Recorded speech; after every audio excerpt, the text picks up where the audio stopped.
It was a cold Wednesday evening when I decided to cut my workday short. The incessant meetings had drained me, and I wanted nothing more than to surprise my wife, Mia, with dinner at home. As I pulled into the driveway, I noticed something unusual. A sleek, black leather jacket hung carelessly over the porch railing. It wasn't mine, and it certainly didn't belong to Mia. Frowning, I reached for it, noting the distinct smell of expensive cologne, masculine, sharp, and completely foreign to our household. The peculiarities didn't stop there. Inside the foyer, Mia's favorite pair of heels sat neatly next to a pair of men's loafers, polished to a shine. My pulse quickened. Perhaps a friend had stopped by? I told myself it was nothing, that I was overthinking, but the gnawing sense of unease refused to abate. Walking into the living room, I froze. 2 wine glasses sat on the coffee table, one half full of red wine, the other smeared with lipstick. Beside them, a sleek silver watch gleamed under the warm light of the chandelier. Its leather strap was embossed with the name Nathan on the inside. Nathan. The name didn't ring any bells. My mind churned as I tried to connect the dots. The room was unusually tidy, almost staged. Mia was always neat, but this felt meticulous. I called out her name, my voice steady despite the storm brewing inside me. No answer. The faint murmur of voices carried from upstairs. My heart pounded as I ascended the staircase, each step feeling heavier than the last. The bedroom door was ajar, and the low hum of music played from within. I stopped outside, my hand hovering over the doorknob. I didn't want to burst in like a jealous fool, but my instinct screamed that something wasn't right. Mia? My voice cracked as I pushed the door open. The scene before me stopped me cold. Mia sat on the edge of our bed, her face pale and strained. Across from her stood a man, tall, broad-shouldered, with an air of polished arrogance. His tailored suit was unbuttoned, the silk tie loosened as if he had been at ease moments ago. His gaze darted to me, his expression quickly morphing from surprise to something unreadable. "Ethan," Mia stammered, standing abruptly. "You're home early." I didn't respond. My eyes locked onto the stranger, who raised his hands slightly, an awkward gesture of peace. "I'm Nathan," he said smoothly, his voice deep and measured. Colleague. The word hung in the air like a bad joke.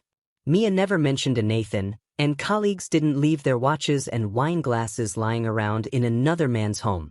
"What's going on?" My voice was steadier than I felt. Mia opened her mouth, but no words came. Her hesitation spoke volumes. Nathan, on the other hand, didn't miss a beat. We were discussing a project. Something urgent came up. I stopped by to go over some details. "Over wine?" I shot back, my eyes narrowing. Nathan had the audacity to chuckle. "Well, wine tends to make brainstorming a bit more fluid." Mia's face flushed. "It's not what it looks like, Ethan. Please just..." "Then explain." My patience was wearing thin. "Why is there a jacket outside? Why are there shoes in the hallway? And why," I said, holding up the watch, "is this engraved with your name?" Nathan took a step forward, his expression hardening. "Look, man."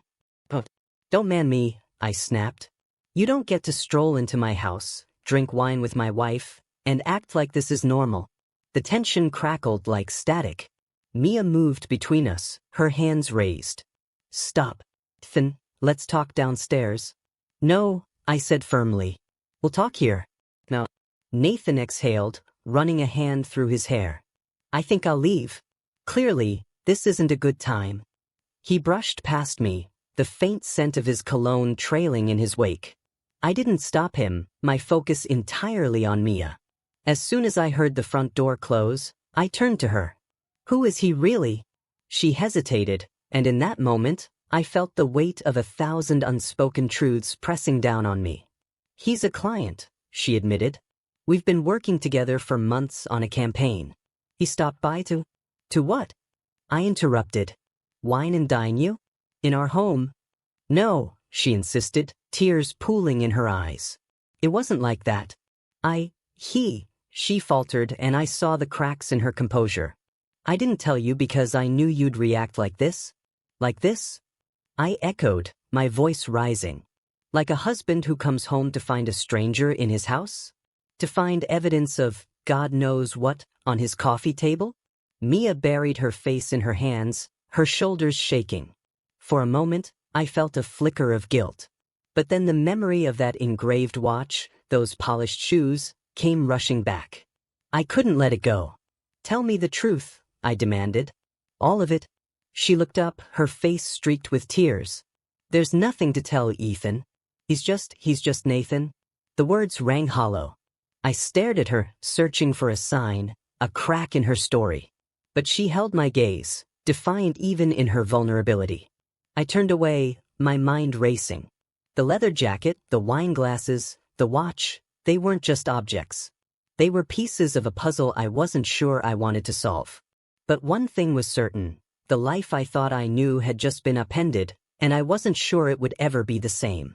I sat on the couch, staring blankly at the cold, untouched coffee on the table before me. Mia, or Claire as I now thought of her, stripped of any affectionate title, paced nervously back and forth. The room was still, but inside, it felt like a storm raged. My head throbbed with a mixture of confusion and fury. Her tears had dried, but the guilt on her face was as fresh as the moment Nathan had walked out of our door. Ethan, she began softly, her voice trembling. I need to tell you something. Save it, I muttered, not looking at her. The name Nathan echoed in my mind, burning like a brand. I've heard enough lies for one night. It wasn't a lie, she protested weakly, but I shot her a sharp glare that made her stop mid-sentence. She sat down across from me, wringing her hands together. I need to explain. You deserve that much. I didn't respond. I simply leaned back, folding my arms, and waited. If there was an explanation, one that could somehow justify the scene I walked into, it better be worth it. She exhaled shakily, avoiding my eyes. Nathan and we've been working together for a while. That part one gathered, I said bitterly. What I don't understand is why his shoes were in my hallway, his jacket on my porch, and his name engraved on a watch sitting on my coffee table. Claire flinched at the venom in my voice but pressed on. It started as just work. Meetings, emails, phone calls. Nothing out of the ordinary. Then what? I leaned forward, my anger barely restrained. What changed? Her eyes welled up again, and she wiped at them hastily. I swear, Ethan, I never planned for this to happen. I didn't wake up one day and decide to betray you. The words hit me like a slap. Betray. She said it outright, no evasion, no euphemism. It hung between us like an uninvited guest. So you're admitting it, I said, my voice low and dangerous. You were seeing him? Yes, she whispered, looking down at her hands. But it wasn't what you think. It wasn't physical. I barked a bitter laugh. Oh, so that makes it better? You shared wine, late-night talks, and what? A few stolen glances? That's supposed to be less of a betrayal because you didn't sleep with him? She flinched again, and for a brief moment, I thought she might walk out. But she didn't. Instead, she squared her shoulders and met my gaze for the first time since this began. It was about my career, she said firmly. Nathan has connections, important ones. I've been trying to move up in the industry for years, Ethan, and nothing I did seemed to matter. No one noticed me, no matter how hard I worked. He noticed. That's what this is about? I said, my voice rising. Your career? You thought the best way to get ahead was to let some guy swoop in and, what? Flatter you? Buy you wine? You don't understand, she snapped, her composure cracking. Do you have any idea what it feels like to pour everything into your work and still feel invisible? Nathan believed in me. He said I had potential. Yeah, I said dryly.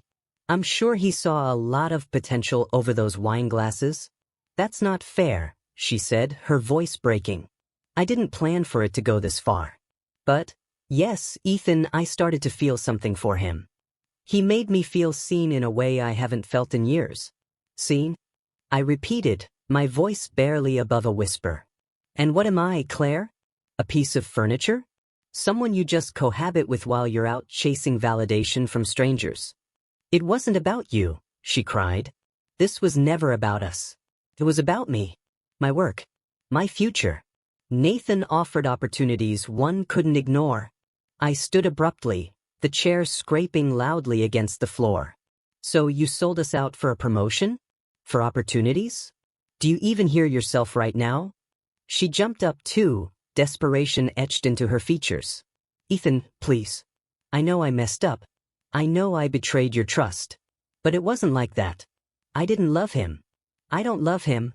But you trusted him, I said, my voice hard. You let him into our home, into my home, while you were building a life with me. And for what? Some vague promise of career growth? Her silence was answer enough. I turned away, running a hand through my hair, trying to process what I was hearing. Part of me wanted to scream, to throw something, to demand she leave. But another part of me, the part that still remembered the woman I married, the woman I loved, just felt numb. I was going to end it, she said quietly. Before tonight. I told Nathan we couldn't keep meeting like this. And yet he was here, I said flatly. With his jacket, his shoes, his watch. You've got a funny way of ending things. Claire swallowed hard. I was afraid, she admitted. Afraid of what it would mean to cut ties with him. He's powerful, Ethan. He could ruin my chances at what? I interrupted. At being a decent person? At saving the life we built together? She didn't respond. The silence stretched on, heavy and suffocating. I turned back to her, my anger replaced by something colder, something heavier. I need time, I said finally, to figure out if there's anything left to salvage here. Ethan, she began, but I held up a hand to stop her. Just, I said. You made your choices, Claire. Now I need to figure out mine. I walked past her, down the stairs, and out the front door. The night air was sharp, cutting through the haze in my mind. I didn't know where I was going, only that I needed to get as far away as possible. As I stepped into my car and started the engine, one thought kept replaying in my mind. How did we get here? I didn't sleep that night. After driving aimlessly for hours, I finally parked in an empty lot, watching the cold mist roll across the asphalt. The reality of what Claire had admitted sat heavy on my chest. I had trusted her, believed in her, built a life with her, and she had thrown it all away for the promise of professional advancement wrapped in the affections of a man like Nathan. The woman I thought I knew was a stranger. By the time I got home, the sun was beginning to rise, casting a pale light over the house that no longer felt like mine. I stepped inside, the silence broken only by the faint hum of the refrigerator. Claire was sitting on the couch, clutching a mug of untouched tea. She looked like she hadn't moved since I left. Her eyes were puffy, her face pale, but none of it moved me. Sympathy was the last thing I had left for her. You're back, she said softly, like she was relieved I hadn't disappeared forever. For now, I replied, my voice cold and distant. I walked past her and into the kitchen, needing the barrier of a counter between us. She followed, hovering in the doorway like a ghost. Ethan, we need to talk, she began, her voice breaking. We already did, I said, turning to face her. And honestly, Claire, I don't think there's much left to say. There's everything left to say, she argued. I made a mistake. You didn't make a mistake, I interrupted sharply. You made a series of choices. Calculated, deliberate choices. You didn't trip and fall into this. You walked into it with your eyes wide open. Tears welled up in her eyes again, but I didn't care. I was too angry, too broken to feel anything beyond the betrayal clawing at my insides. I didn't want to hurt you, she said, her voice trembling. And yet, here we are, I shot back. You knew exactly what this would do to me, to us, and you did it anyway. Don't stand there and act like you're the victim. I'm not, she shouted, her frustration boiling over. But I'm trying to fix this. Doesn't that count for something? I laughed bitterly. Fix this? Claire, you can't fix what you destroyed. You took the foundation of our marriage, trust, respect, loyalty, and you shattered it. And now you think what? That a few tears and apologies are going to glue it all back together? She stood there, silent, and for a moment, I thought she might actually try to argue. But instead, she just looked at me, her expression a mix of desperation and defiance. I did what I thought I had to do, she said finally. For my career. For us. I echoed, incredulous. Don't you dare try to pin this on me. You didn't do this for us. You did it for yourself. You put your ambition above everything, above me, above our marriage, and now you're trying to justify it like that makes it okay. I didn't mean for it to get out of hand, she said, her voice growing quieter. But it did, I said. And now we're here. Silence fell between us, heavy and suffocating. I could see the realization dawning on her face, the understanding that this wasn't something she could talk her way out of. And for the first time since this nightmare began, I felt a strange sense of clarity. I can't do this anymore, I said, my voice steady. I can't look at you and not see him. I can't listen to you and not wonder what else you're hiding. I can't stay in a marriage where I'm always going to be second to your career or your pride or whatever it was that made you think this was okay. Her eyes widened, panic setting in. Ethan, please. Don't do this. Don't throw everything away over one mistake. This isn't me throwing it away, I said, my anger simmering beneath the surface. This is me picking up the pieces after you smashed it to the ground. She stepped closer, her hands trembling. We can rebuild.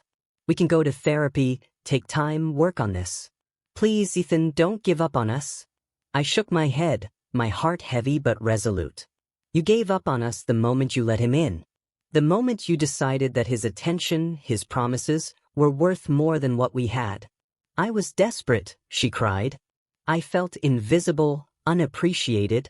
And whose fault is that? I snapped. Mine? Was I not enough for you? Was the life we built together not enough? Her silence was deafening. She looked away, her shoulders slumping as the weight of my words sank in. I can't do this, I said again, my voice quieter this time. I won't. I deserve better than this, Claire. We both do. Tears streamed down her face, but she didn't try to stop me as I turned and walked away. I climbed the stairs to our bedroom, my bedroom now, I supposed, and began packing a bag. I wasn't sure where I would go or what came next, but I knew one thing, I couldn't stay here. Not in this house, not with her. When I came back downstairs, Claire was still in the kitchen, staring blankly at the floor. She didn't look up as I grabbed my keys and headed for the door. Ethan, she said softly, her voice barely audible. I'm sorry. I paused, my hand on the doorknob. So am I said, and then I walked out, leaving the life we had built together behind me. The cold air hit me like a slap as I stepped outside, but I didn't stop. I climbed into my car and drove away, the weight of what had just happened settling heavily on my shoulders. There was no going back now. Our marriage was over, and for the first time in years, I was truly alone. Leaving Claire wasn't enough. As the days passed and the initial shock faded, anger filled the void. It wasn't just about what she'd done to our marriage. It was the audacity of her betrayal, her justification, the cold way she'd written off our years together as collateral damage for her ambitions. The more I thought about it, the more I realized I couldn't let her walk away unscathed. She needed to understand the consequences of her actions, and I was going to make sure she did. It started small. I still had access to the shared email account we'd used for household logistics, bills, appointments, and sometimes work-related correspondence. I logged in one evening, curiosity driving me to scan through her recent messages. I wasn't surprised to find several exchanges with Nathan, their tone professional but laced with an underlying familiarity that made my stomach churn. What caught my attention, though, was a thread about an upcoming industry gala.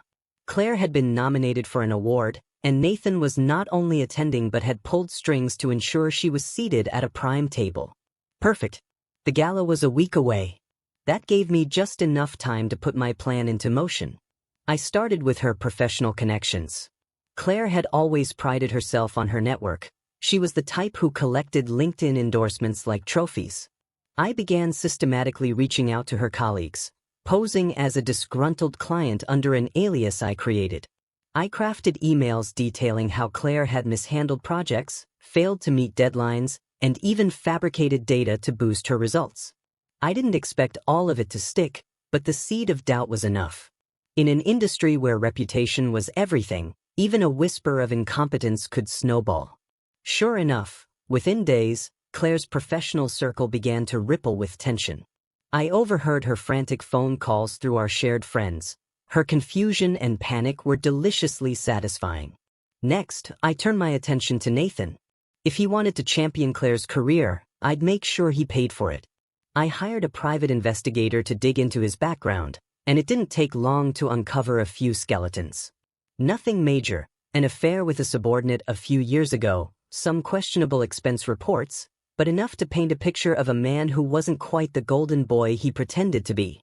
I compiled the evidence into an anonymous dossier and sent it to his firm's HR department, CNG a few key executives for good measure.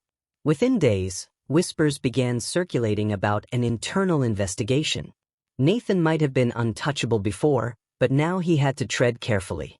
His support for Claire wouldn't be as unwavering when he was busy putting out fires of his own. The gala, though, that was where I planned to deliver the final blow. I hired a friend of mine, Jake, who worked as a freelance photographer, to attend as press. Jake had always been good at blending into a crowd, and with his camera, he had a legitimate reason to be there. I gave him explicit instructions: follow Claire and Nathan, capture everything, and make sure to document any moment that could be twisted into a scandal. I wasn't sure what Jake would find, but I didn't need much. A photo of them laughing too closely, standing in a shadowed corner, or even just a candid shot that suggested intimacy, it would all work. Jake delivered beautifully. By the end of the night, he had several photos that, when paired with a few choice captions, painted a damning picture. The next morning, I created a social media account under a pseudonym and began posting the photos with cryptic comments like, "Professional partnership? Looks a little too friendly to me, and wonder if Nathan's wife knows about this." It didn't take long for the posts to gain traction. Gossip blogs picked them up, and soon, Claire and Nathan were the talk of the industry, for all the wrong reasons. But I wasn't done yet. I remembered how Claire had confided in me about a past mistake she'd made at work, a poorly handled campaign that had cost her company a major client. She'd managed to bury it, smoothing things over with careful PR and leveraging her connections to ensure it didn't tarnish her record. I dug up the details and anonymously leaked them to a competitor. They ran a hit piece, complete with exaggerated claims and quotes from insiders about Claire's lack of integrity and professionalism. The fallout was immediate. Calls from potential clients dried up. A contract she'd been negotiating was abruptly canceled. Even Nathan, desperate to salvage his own reputation, began distancing himself. Claire was spiraling, her carefully curated image crumbling under the weight of public scrutiny. I should have felt guilty, but I didn't. Every time I saw her name dragged through the mud, I thought about the look on her face the night she confessed, the way she tried to justify her betrayal as a career move. This was what she wanted, wasn't it? To climb the ladder, no matter who she stepped on along the way? Well, now she could enjoy the view from the bottom. The final act of my revenge was personal. I waited until Claire's career was in shambles, until she was desperate enough to reach out to me, begging for help. When the call came, I answered calmly, listening as she poured out her frustration and fear. "Ethan," she said, her voice trembling, "I don't know what to do. Everything's falling apart." I let the silence stretch, savoring the moment. "That must be hard," I said finally. "But I'm not sure how I can help." "Please," she whispered. "You know me. You know I'm not the person they're making me out to be." I almost laughed. "I thought I knew you," I said. "Turns out I didn't know you at all." "Ethan," she said again, but I cut her off. "Claire," I said coldly, "this is what you wanted, isn't it? To be seen? To be noticed? Well, congratulations. The whole world's watching now." I hung up before she could respond, leaning back in my chair and exhaling deeply. The weight of my anger and hurt felt lighter somehow, like I'd finally taken control of a situation that had once seemed so far beyond my grasp. She had destroyed our marriage, and now I had destroyed her career. It wasn't justice, but it was enough. For now. The first I heard of Claire's collapse came from a mutual acquaintance, one of those fair-weather friends who flitted in and out of people's lives to catch the latest drama. I wasn't surprised when he called me, voice dripping with the kind of glee only gossip could bring. "Ethan man, have you heard? Claire's been axed," he said, barely able to contain his excitement. "What do you mean, axed?" I asked, keeping my tone neutral despite the rush of satisfaction surging through me. Her company let her go. Apparently, there's all this buzz about her screwing up major accounts and some sketchy personal stuff. People are saying Nathan dumped her too. Can you believe that? I could believe it. In fact, I'd counted on it. Over the next few weeks, the details trickled in like a slow bleed. Claire's once bright career had turned into a cautionary tale. Her name, which had once carried weight in the industry, was now synonymous with scandal. Clients were wary of being associated with her, and even her so-called friends began pulling back, their social media posts conspicuously devoid of any mentions of her. Nathan, unsurprisingly, had vanished from her orbit. He'd been implicated just enough in my sabotage campaign to make him a liability, and I knew a man like him wouldn't stick his neck out for anyone, least of all Claire. He'd cut ties quickly, probably with a dismissive "it's just business." I imagined the conversations behind closed doors, the firm's executives quietly agreeing that Claire was expendable, the PR team carefully crafting a statement about moving in a new direction. By the time the official announcement was made, she was already erased, her contributions buried under the weight of her disgrace. The fallout wasn't confined to her professional life. Claire's personal connections crumbled just as swiftly. Friends she'd cultivated through work stopped returning her calls. Invitations to events dried up. Even the ones who stuck around couldn't ignore the whispers and side-eyes that followed her into every room. She tried to salvage what she could, of course. She issued a public apology for the supposed mistakes in her career, a carefully worded statement that, while admitting no fault, begged for understanding. It fell flat. The industry had already moved on, and her pleas were little more than an echo in a world that no longer cared. Through all this, I kept my distance. It wasn't hard. After I left, I made it clear to our mutual friends that I wanted no part of her drama. Some of them tried to coax me back, claiming Claire needed someone in her corner. But why would I be that person? She'd chosen Nathan, ambition, and deceit over our marriage. Let her face the consequences of her choices alone. One night, about 2 months after everything had unraveled, I received a call from her. I let it ring, staring at her name on the screen. Finally, curiosity got the better of me, and I answered. "Ethan," she said, her voice small, defeated. "I need to talk." I didn't say anything, waiting for her to continue. "I don't know where else to turn," she admitted. "I've lost everything." "That's dramatic, even for you," I said, though I felt no real amusement. Her tone was too raw, too broken. "It's the truth," she insisted. "I'm unemployed, Ethan. My reputation's in shreds. Nathan won't even answer my calls anymore. I don't know what to do." "You could start by owning what you did," I said coldly. "But we both know that's not your style." There was a long pause, and for a moment, I thought she might hang up. But then she spoke again, her voice trembling. "I made a mistake, okay? A huge one. I let everything slip away because I was stupid and selfish. I know that now. But I didn't think it would cost me." The laugh that escaped me was bitter, sharp. "It didn't cost you me, Claire. You gave me up willingly the second you let Nathan into your life. The rest? That's just karma catching up. I didn't mean to hurt you," she whispered. And yet, here we are. Another long silence stretched between us. I could hear her breathing on the other end, shallow and uneven.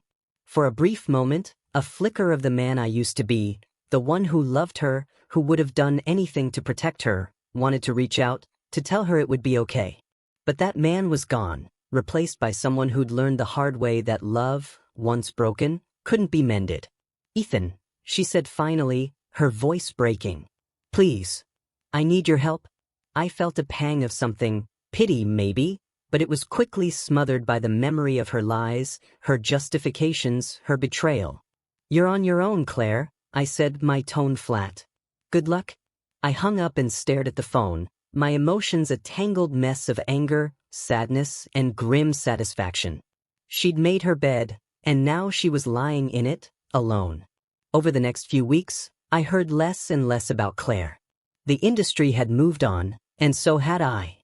I poured myself into my work, my friends, and rebuilding a life that didn't include her. Occasionally, her name would come up in passing, always in the context of her downfall. It was a strange feeling, knowing I'd had a hand in it, a mix of vindication and emptiness. One day, while scrolling through social media, I stumbled across a post from a former colleague of hers. It was a photo of a company outing, everyone laughing and carefree. The caption read, "Grateful for a team that supports one another." Claire wasn't in the picture. I realized then that I hadn't just destroyed her career, I'd erased her from the world she'd worked so hard to be part of. And as much as she'd hurt me, as much as she deserved to face the consequences of her actions, I couldn't help but feel a pang of something close to regret. Not for what I'd done, but for what we'd lost, for the people we'd once been before it all fell apart. After weeks of silence, I thought I was done with Claire. I had burned her career to the ground, tarnished her reputation, and watched from a distance as her so-called allies abandoned her one by one. But it wasn't enough. Every time I replayed her betrayal in my mind, her cold justifications, the way she dismissed everything we had built together, it reignited the anger. She wasn't just going to walk away from this mess and rebuild her life like nothing happened. Not if I had anything to say about it. That's when I remembered the prenuptial agreement. Claire had been ambitious even back then. She insisted on a prenup when we got married, not because I had money at the time, but because she was convinced she would one day become wildly successful and didn't want to risk losing it. I agreed without hesitation. I didn't care about her money, and it seemed like a minor formality to ensure her peace of mind. But that document, written in legalese and tucked away in a filing cabinet for years, turned out to be the final nail in her coffin. I called my lawyer, Jason, and set up a meeting. We dug out the prenup, and as we went over the terms, I felt a grim satisfaction brewing. The agreement was heavily skewed in my favor, a fact I'd barely noticed when we first signed it.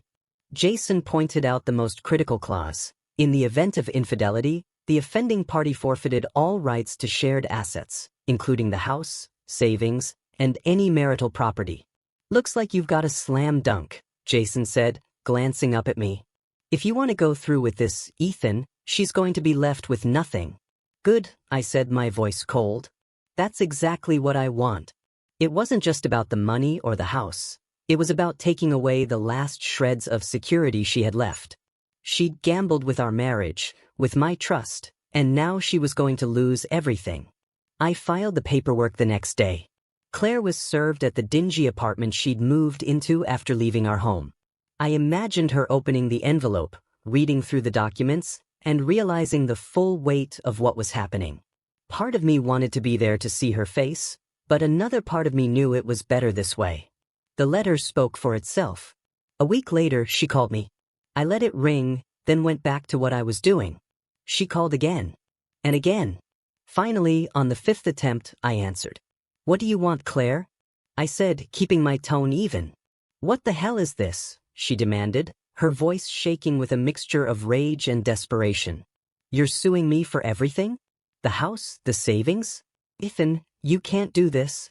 "I'm enforcing the contract you insisted on," I replied calmly. "If you didn't want this to happen, maybe you shouldn't have broken your vows." "Don't give me that self-righteous crap," she shouted. "You've already destroyed my career, my reputation. Isn't that enough?" "No," I said bluntly. "It's not." She let out a bitter laugh, the sound more broken than angry. "You're a monster." "I made one mistake." "Stop calling it a mistake," I snapped, my patience wearing thin. "You didn't trip and fall into Nathan's lap, Claire. You made a choice.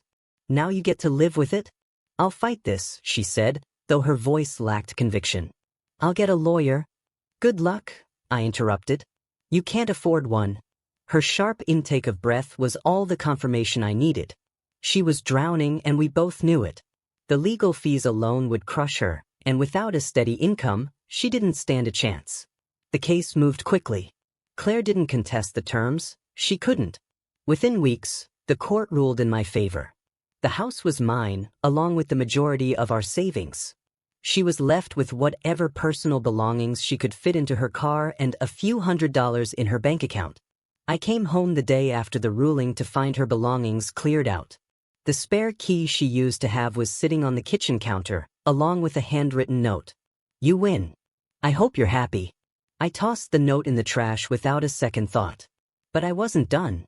Claire still had a small lifeline, a trust fund from her parents that she hadn't touched in years. It wasn't enough to restore her lifestyle, but it would keep her afloat if she used it wisely. I knew she'd turn to it eventually, so I made sure that lifeline snapped. I reached out to her parents.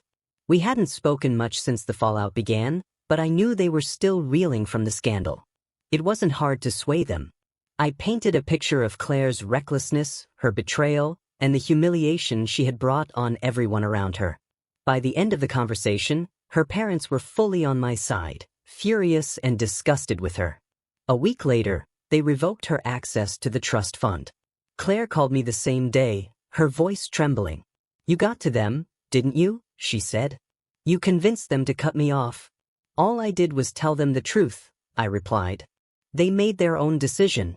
She didn't respond, but I could hear her breathing on the other end, shaky and uneven. For a brief moment, I felt a pang of guilt.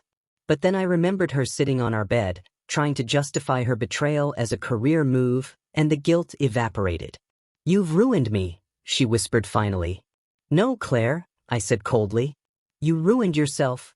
I hung up and set my phone aside, feeling an odd sense of closure. Claire was penniless, homeless, and without a single ally to her name. She'd taken everything from me, my trust, my marriage, my peace of mind, and now I had taken everything from her. For the first time in months, I felt a strange calm settle over me. The storm was over, and I had won. But as I sat there in the quiet of the house we once shared, I couldn't help but wonder if victory would ever feel as satisfying as I'd imagined.